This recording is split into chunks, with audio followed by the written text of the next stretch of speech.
I'm attempting to create a new world record, the longest time in which one has written a short story every day. I'm doing this to raise funds for my trip to Costa Rica with Camp International, where I will help facilitate local infrastructure, learn how to scuba dive, and use my experience to report on the need for climate conservationism.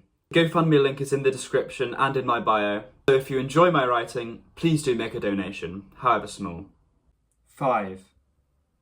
War.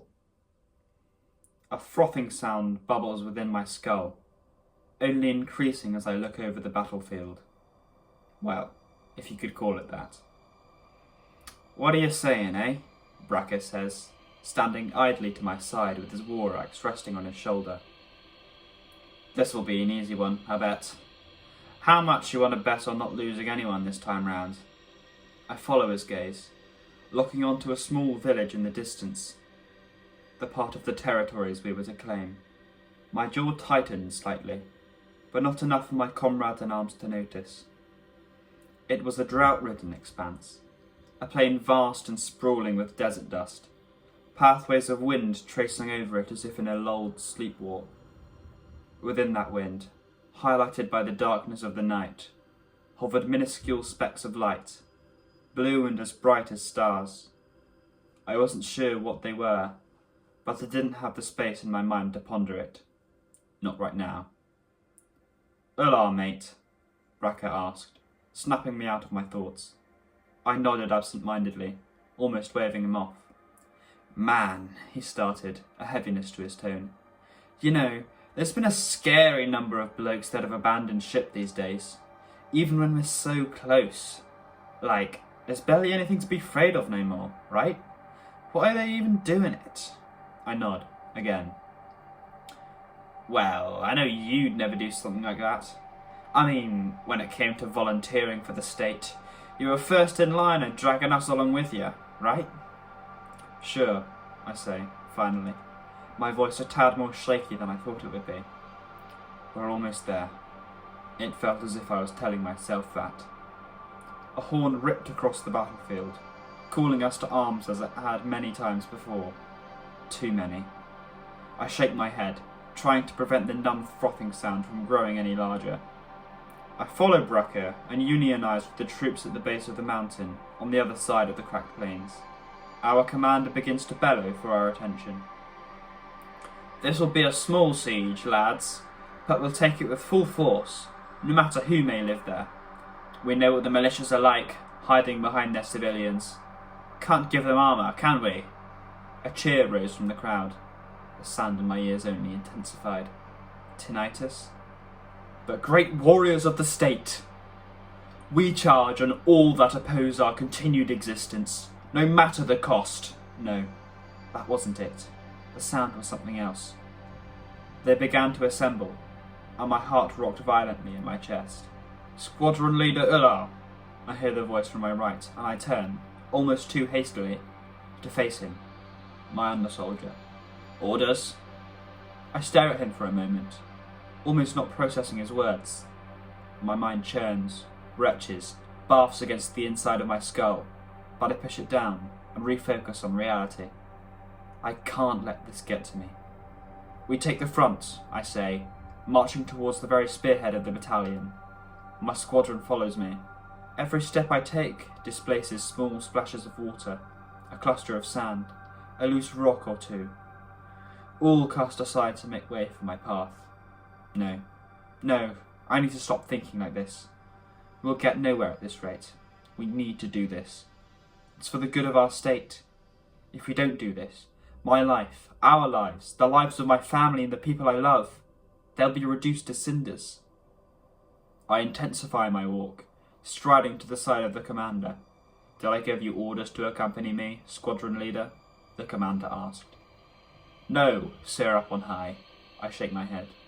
"I merely wish to survey the situation at the head of the battalion for this assault." I clutched the hilt of my sword, the one I had unknowingly drawn, tight enough that the metal could have shattered. The commander paused, eyes not leaving the skyline. "Permission granted. Lead your squadron and begin the assault." He raised his golden lance high into the air, signalling to the rest of the troops. I began my sprint, before he could order the rest of us forward. I barrelled across the land, barrelling forward, my legs as light as feathers and my heart as heavy as an anchor. A fever was whipped up within my chest, within my legs, invading every corner of my being, latching onto it and not letting go. I kept my eyes locked on the horizon, ignoring the village teasing at my vision. The sky was red, crimson, like blood. It flooded the battlefield like water filling a gap. I pushed through one of those gusts of wind, and felt the small specks of light brush past my face. They were calming, soothing, as tranquil as could be, but they only worsened the storm that was brewing within me. These people, this place, are they not the same as us? Where else in this damned world do they have to go? I shook myself free of those thoughts, doubling my pace, my sword trailing loosely behind me. I was on the outskirts of the village now. My squadron trailed far, far behind me, but I kept up my pace despite them. I could make out the people's faces now, their calm spreading into horror, like the stretching and ripping of flesh. Children, the sick, the old. Those were the only types of people I could make out. Were they all that was left? My sword shivered in my grip, but I bolstered it by placing my other on its hilt as well. I pushed forward, into the village, darting in between huts. I saw a woman. She was running away from me, screaming, flailing, yelling a name. No, I couldn't let her call for help, for reinforcements. They'll kill our men. I chased after her. I cut her down. She fell, limp and powerless, to the floor, impacting it with a great thud. A great mass of black and crimson leaked out of her, bubbling out of her, leaving her last mark on the earth. I stagger back, vomit clogging up my throat. My mind reeled, my heart thuds, my eyes spin, trying everything, searching for anything, any sign of life, anything to look at that wasn't the woman I had killed, cold, lying on the floor. "Mother! Mother!" a young voice cried, hysterically. The source of it turned a corner, a little girl. The roar of the battalion groaned and churned, getting closer and closer to the village. And along with it, so did the roaring, bubbling sound behind my ears, now ceaseless, scathingly warm, unbearably loud. "You..." She crumpled to her knees, her hands raised as if she were to put them on her mother, to perhaps shake her awake, but she stopped, leaving them hanging in mid-air. "Why did you do this?" Her voice was a sneer, a snarling rasp, hissy like a snake's. She snapped her head to the side, looking directly at me, directly into my soul. I jolted back. Why? Why are you doing all this? Why are you killing us? Why did you kill my mother? What have we ever done to you?" "You threatened us," I find myself saying, the last string connecting me to my sanity quivering, splitting. "You're living on our land, claiming that it's yours, that we have no right to even exist." "When have I ever said that in my entire God-forsaken life?" she screamed, tears pelting down her cheeks. "When did my mother ever say that? My father? My cousins? It's not about you. It very much is when you're butchering us." Her eyes were searing hot, a blazing deep blue. "I don't care what people have done in the name of us. I've done nothing wrong. I was just born here, and you're taking everything away from me. How is this fair?" My mind stumbled, reeled for rebuttals, but none came. "Until we eradicate every revolutionary in the territories," I repeated the commander's words. "We must not stop for anyone. We must not allow ourselves to be subjugated again." "You talk about subjugation? What kind of hypocrisy is this? You're joking, right?" She pointed to her dead mother. "Who here is being subjugated? You, with the sword? What world do you live in?" She stood from the ground, pressing towards me.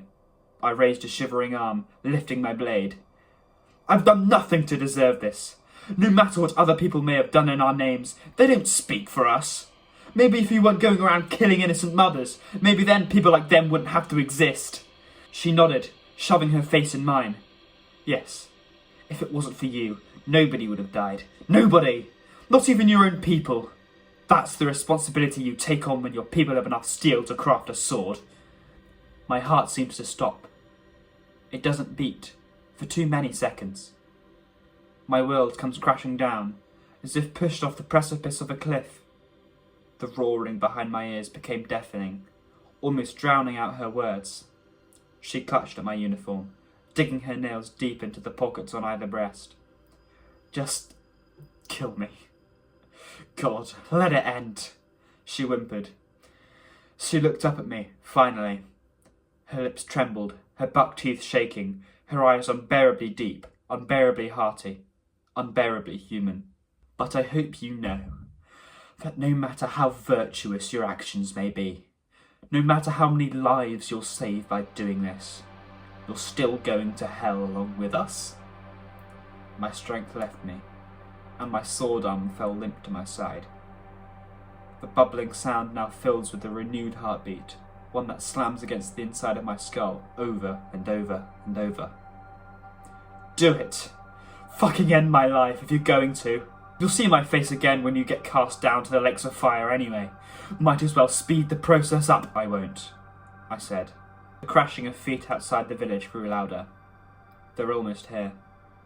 I can see my squadron turning the corner, looking towards me with confusion in their eyes. Friends, trainees, people whose lives I have witnessed from birth until the present, and some that could say the same for me. But I can't. I looked down at the mother's corpse. The blood's flow was slowly stopping, her face cold, stark and pale. I looked down at my sword, lathered and dripping with that slippery crimson liquid. I looked at the girl, reduced to her knees, sobbing until more of her face was covered with tears than what wasn't. I increased the grip on my sword anew. I looked back at my squadron, approaching the village in a slight jog. I step out, moving towards them. Behind them, the yelling bodies of war shift, slither and bellow at the crimson night. I reach the outermost hut. Their axes, swords, shields, all raised high, lances, spears, bows lofted with pride. I was once one of them, as vivacious and war-hungry as a rabid wolf. I place my other hand on the hilt of my blade, raising it, readying myself for battle. A stern look creeps onto my brow, and I pledge something to myself, in that moment before the torrent of warfare slams into me. I pledge to never kill another human being. Never again. I pledge to end the cycle. I pledge to end the pain. Again, thanks for watching. And if you are feeling inclined to donate to help me on this journey, anything would be appreciated. And even if you don't, just watching this videos will help me. Thank you, hope you enjoyed. See you tomorrow.